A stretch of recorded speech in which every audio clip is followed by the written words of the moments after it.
Going to welcome in at this time, as we do every week, Mike McGarry from the Press of Atlantic City. Talk some high school hoops. Good morning, Mike. Hey, Sully, how are you? What's happening, man? Well, I guess heard a little Rosalita there get you fired up for a Cape Atlantic League championship Saturday. Girls at noon, Ocean City Middle, and boys at 2 o'clock. Wildwood Catholic St. Augustine, always one of my favorite days of the high school sports season, and should be another great one today out at Stockton.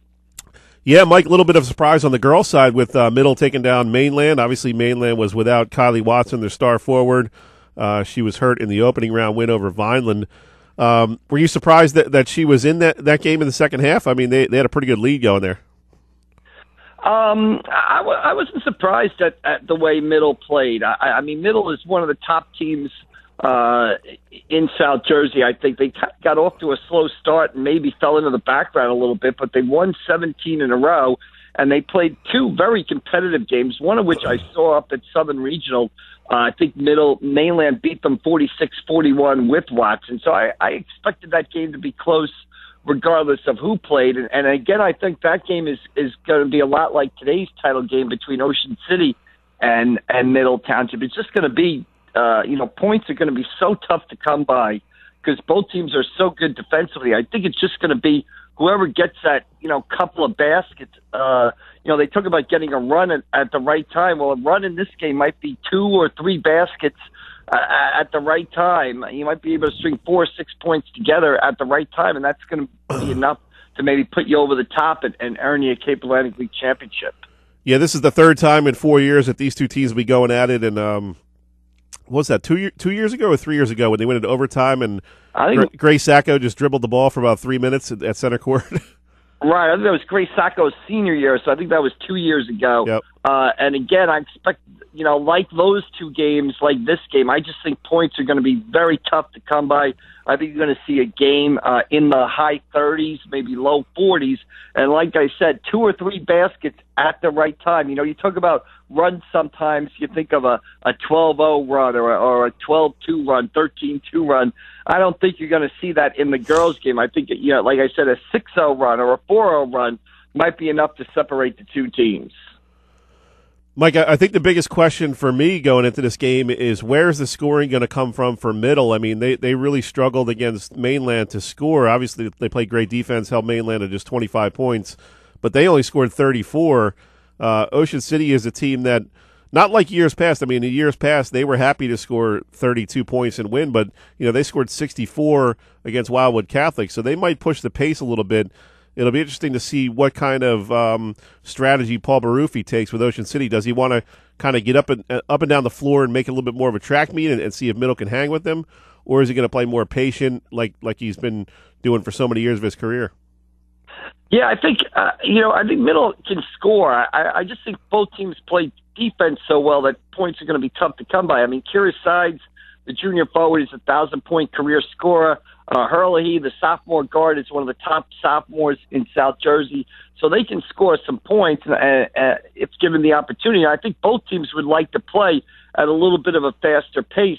But history says when they meet, the game slows down, the defense tightens up, and also I think the venue has something to do with it. I mean, Stockton is a big college gym. It's a tough place to play when you walk in there for the first time. I think high school kids, and I think this goes for the boys also, sometimes have difficulty shooting the ball from the perimeter. You got different sight lines, depth perception. The baskets tend to hang in midair like an arena setting. So I think that has a lot to do with it, too. I think that has, something to do with the low scores we've seen there. So I would expect another sort of grinded-out game. But, yeah, these teams are capable offensively of putting some points up. It's just that I think defense tends to dominate in these situations. That's a great point, Mike. It really is a weird gym to play at because there's nothing behind the baskets. There's no stands behind either basket. You're kind of, as you're shooting, you're looking and there's 50 feet behind the basket of really nothing. So it's kind of a weird place to be a shooter. Right, it gives you a depth, a depth perception issue. You know, in most high school gyms, like you said, the wall is almost right behind the basket, so the basket is not sort of hanging in midair. At Stockton, it's a little different. Now, I think they're going to pull out the stands today at least one end behind the basket, to kind of accommodate people, because these games should draw big crowds. But again, the first time you walk into that situation, it's similar to NCAA College Fours. A Final Four, the men's Final Four, they're used to playing in 15,000 seat arenas, and they go play in a football stadium, and they sometimes have problems shooting in there. It just takes a little bit to adjust your depth perception, and you're only talking about one game in there. So if you played in there multiple times, you'd obviously get the hang of it. But one game in there, it can be a different look that can throw you for at least the start of the game. Talking with Mike McGarry from the Press of Atlantic City. And, Mike, one thing that's really stood out to me when watching Ocean City, and it's really not a surprise. I mean, this typically happens with them throughout the course of a season. They've gotten so much better at not turning the ball over and valuing possessions more, and you see how much better they are now as opposed to maybe late December, early January. They're not giving the ball away, and they're really doing a good job of finding the right people to take the right shots. Yeah, I mean, they come in 19-6. I mean, obviously Danielle Donahue at the point guard is an experienced player.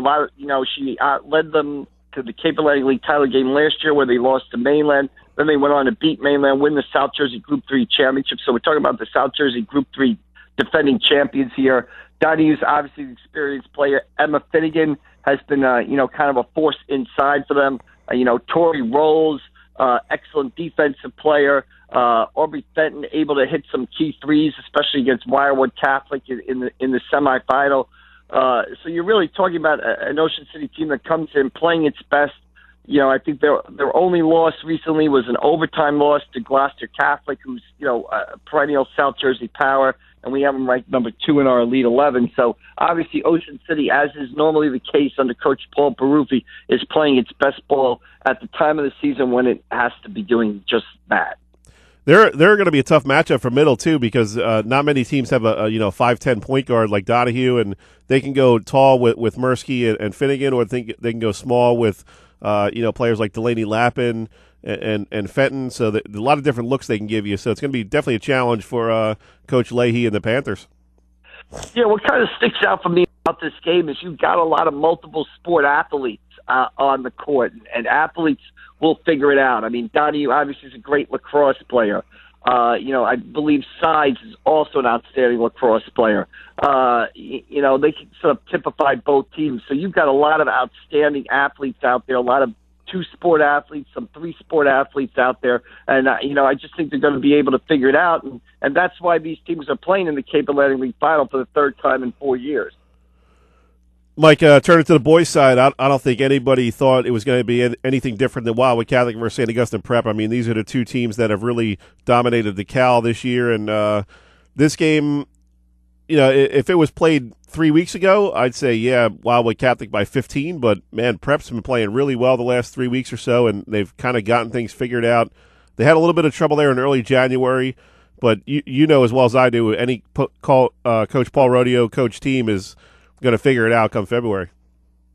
Yeah, they're playing well right now. They kind of survived the other night against Ocean City, against an Ocean City team that played great, shot the ball well at the beginning of the game, hit 6 of their first 8 shots, and then went on a little fourth quarter run when it appeared St. Augustine had the game in hand. And actually, Ocean City's up 1 with 3 minutes to go, but St. Augustine able to come back. And obviously, St. Augustine kind of, as they have done all season, relying on their size and their ability to get up and down the court. I mean, Charles Solomon has had an outstanding season. His, put back off an offensive rebound gave St. Augustine the lead for good in the fourth quarter. Andrew Delaney, 6'7", his brother Matt, 6'8". Charles Solomon is 6'5". I think St. Augustine outscored Ocean City in the paint 44-22. That's been their success all season long. They've kind of overwhelmed teams with their size. Are they going to be able to do that against Wirewood Catholic? The first time these teams played in early January up at St. Augustine Prep, they weren't, and Wirewood Catholic kind of jumped out to an early lead in that game and really cruised to a 67, I think, 44 win. we'll see what happens today. I got to believe that St. Augustine Prep is really going to isolate Solomon and let him kind of get into a groove. I mean, he's their number one scorer and can do so many things offensively. They're going to need him to have a big game if they're going to have a chance to beat Wildwood Catholic. Yeah, I think there are other things that St. Augustine's going to try to do, and they've done this successfully the past couple of years, is kind of use their defense, some of their half-court traps, some of their, three-quarter court press, to sort of try to turn Wildwood Catholic over and create some offense off of their defense. I think that's another key for St. Augustine, but it's not going to be easy. Wildwood Catholic is 24-1. They're ranked number 1 in our Elite 11. Taj Feet and Jaleel White are both Division I players. Jacob Hopping has been a clutch player for them all season long. Deshaun Lopez has come in since he became eligible and give them another added dimension, some key baskets here. He had a couple of key early threes against Pleasantville in the semifinals. Zarfati off the bench, Ben Church off the bench, and Jake McGonigal, kind of that fifth starter, underrated starter at point guard. I mean, the only thing Wildwood Catholic would seem to lack would be depth. They really don't play any more than 6 or 7 guys. The only thing that you think could really bother them is foul trouble at this point. Talking with Mike McGarry from Press Atlantic City. And Mike, when you look at this game, Prep is one of the few teams that can really match up almost man for man with Wildwood Catholic. I mean, they have the 2 big guys, the Delaney brothers, inside that can handle Thweet and White. You look at a guy like Solomon, can stretch the defense a little bit. Even Cole Vanderslice can get on their guards, and he's a pretty tall guard himself.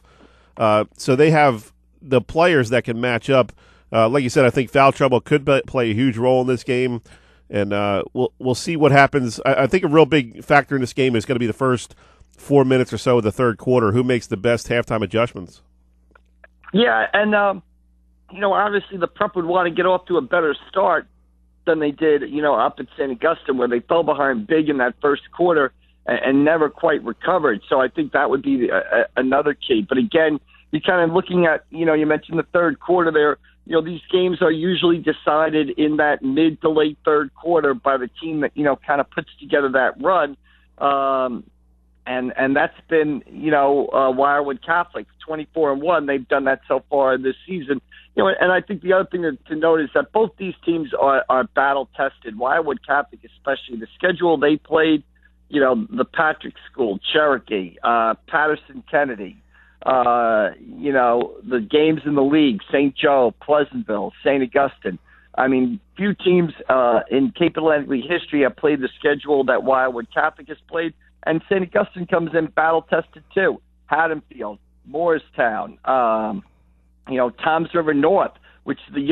Augustine beat on opening night, and that looks like a great win now, considering what Toms River North has been able to do in the short conference, and they're one of the favorites in Group 4. So I think what you're going to see out there at Stock today at 2 o'clock is 2 battle-tested teams, that are kind of, again, looking to peak at the right moment, on Cape Atlantic League Championship Saturday with the state tournament starting on Monday.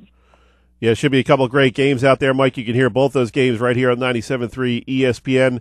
And, Mike, real quick before we let you go, give me a Cape Atlantic League team in the state playoffs that you kind of have a good feeling about, maybe can win a round or two and surprise some people. I have a good feeling about, the Ocean City boys right now who, played really well the other night. If they shoot the ball well, I mean, I think they can, they're the number 2 seed in Group 3, so you really can't, say, hey, a number 2 seed is an underdog or something to watch.